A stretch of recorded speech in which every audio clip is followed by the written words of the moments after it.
এবার সল্টলেকে খুলে গেল বাবু কালচারের নতুন আউটলেট। আর সেই নতুন আউটলেট উদ্বোধনে ছিলাম আমরাও, আর তার সঙ্গে করলাম জমিয়ে জামাই ষষ্ঠীর ভুরিভোজ। কোথায় রয়েছে এই আউটলেটটা, আর এই নতুন আউটলেটে স্পেশাল কী কী থালি থাকছে সেটা জানতে গেলে কিন্তু আজকের ভিডিওটা শেষ অবধি দেখতে হবে। আর এই ভিডিওটা যারা যারা দেখছেন, কে কোথা থেকে দেখছেন সেটা জানাবেন আমাকে কমেন্ট বক্সে, যাতে পরের ভিডিওতে আমি আপনাদেরকে ধন্যবাদ জানাতে পারি।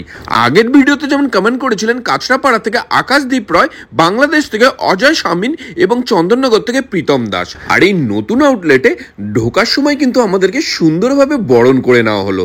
তারপরে চললো এখানকার ইনগরেশন পর্ব। আর ইনগরেশন পর্ব সেরে নিয়ে আমরা সবাই মিলে ব্যস্ত হয়ে গেলাম ছবি এবং সেলফি তুলতে।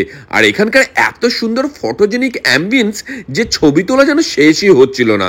হাজারখানেক ছবি তুলে নিয়ে এবার আমরা আস্তে আস্তে ঢুকলাম মেন পর্বের দিকে, যেখানে প্রথমেই ছিল জামাই ষষ্ঠী স্পেশাল জামাই বরণ পর্ব। আর এখানে কিন্তু জামাই ষষ্ঠী বৌমা ষষ্ঠীর সমস্ত কিছুরই স্পেশাল থালি রয়েছে। জামাই ষষ্ঠী এবং বৌমা ষষ্ঠীর সমস্ত থালির ডিটেলস সম্বন্ধে জানতে গেলে আমাকে কমেন্ট বক্সে ডিটেলস লিখে কমেন্ট করুন, আমি সেখানে সমস্ত ডিটেলস আপনাদেরকে দিয়ে দেবো। আর এখানে কিন্তু জামাই ষষ্ঠী এবং বৌমা ষষ্ঠীর সমস্ত রিচুয়ালের ব্যবস্থাও কাঁধে তুলে নিচ্ছে বাবু কালচার।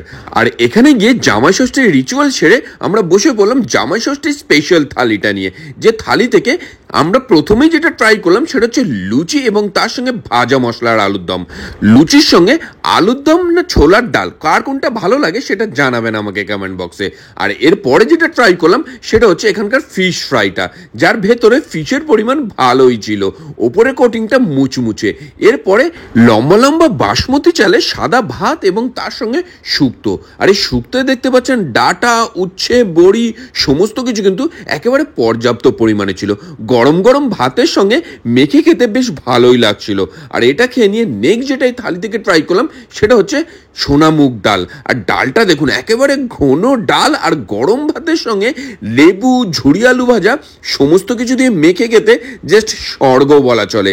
আর এই থালিটায় কিন্তু প্রায় 20টিরও বেশি আইটেম রয়েছে। আর এই থালিটা কিন্তু শেয়ারেবল, অর্থাৎ একটা থালি নিলে আপনারা দুজন মিলে শেয়ার করে খেতে পারবেন।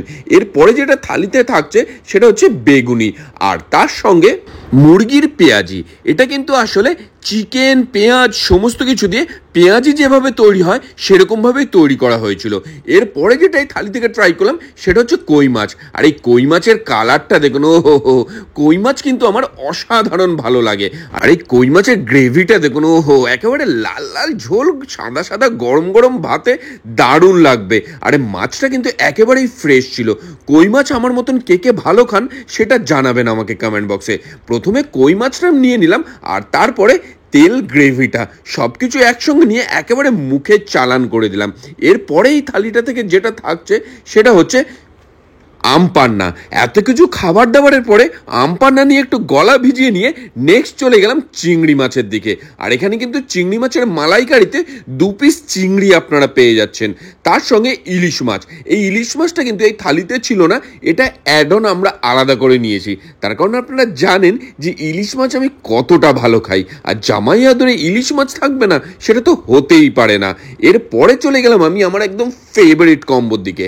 যারা আমার ভিডিও দেখেন তারা কিন্তু জানেন যে বাসন্তী পোলাও এবং মাটন কষা কতটা ভালো লাগে আমার। আর এই মাটনটা দেখুন একেবারে সফট এবং টানতেই কিন্তু একদম ছিঁড়ে বেরিয়ে চলে আসছে, আর তার সঙ্গে গরম গরম বাসন্তী পোলাও। আর এই মাটন কষার কিন্তু 2 পিস মাটন আপনারা পেয়ে যাচ্ছেন এই থালির সঙ্গে। আর এই থালিগুলো কিন্তু বাবু কালচারের সমস্ত আউটলেট, অর্থাৎ গড়িয়াহাট, সল্টলেক, সোদপুর এবং নরেন্দ্রপুর সমস্ত জায়গাতেই অ্যাভেলেবেল রয়েছে। আর এদের সল্টলেকের যে আউটলেটটা খুলে গেছে, এই আউটলেটটা রয়েছে কিন্তু সল্টলেক সেক্টর 2তে পূর্ত ভবনের কাছেই সিজি ব্লকে। আর এই আউটলেটের কন্ট্যাক্ট নাম্বার কিন্তু আমি আপনাদেরকে ডেসক্রিপশনে দিয়ে দিয়েছি। এর আগে কে কে বাবু কালচারের অন্য আউটলেটগুলোতে গেছেন এবং ফুড ট্রাই করেছেন, আপনাদের এক্সপিরিয়েন্স কেমন ছিল সেটা জানাবেন আমাকে কমেন্ট বক্সে। এরপরে এই থালিটার থেকে যেটা ট্রাই করলাম সেটা হচ্ছে চাটনি এবং পাঁপড়। এই আমের সিজনে আমের চাটনিটা একেবারে মাস্ট। আর তারপরে যেটা সেটা হচ্ছে রসগোল্লা। সমস্ত এই মিষ্টি মুখ ছাড়া যেন জামাই ষষ্ঠী কেন বাঙালির কোনো উৎসবই সম্পূর্ণ হয় না। এর এরপরে যেটা এখানে থাকছে সেটা হচ্ছে লিচুর পায়েস, আর এটা কিন্তু একেবারে ইউনিক আইটেম। এটা আমার জাস্ট অসাধারণ লেগেছে।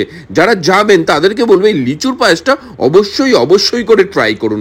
আর বিশেষ করে বাবু কালচারের অ্যাম্বিয়েন্স, বাঙালি ঐতিহ্য ফুটে উঠেছে বাবু কালচারের প্রতিকটা দেওয়ালেই। কেমন লাগলো ভিডিওটা জানাবেন, ভালো লাগলে অবশ্যই লাইক কমেন্ট ও শেয়ার করুন। আর ভোজারটা কিন্তু ফলো করতে ভুলবেন না এমন আরো প্রচুর ভিডিও পেতে।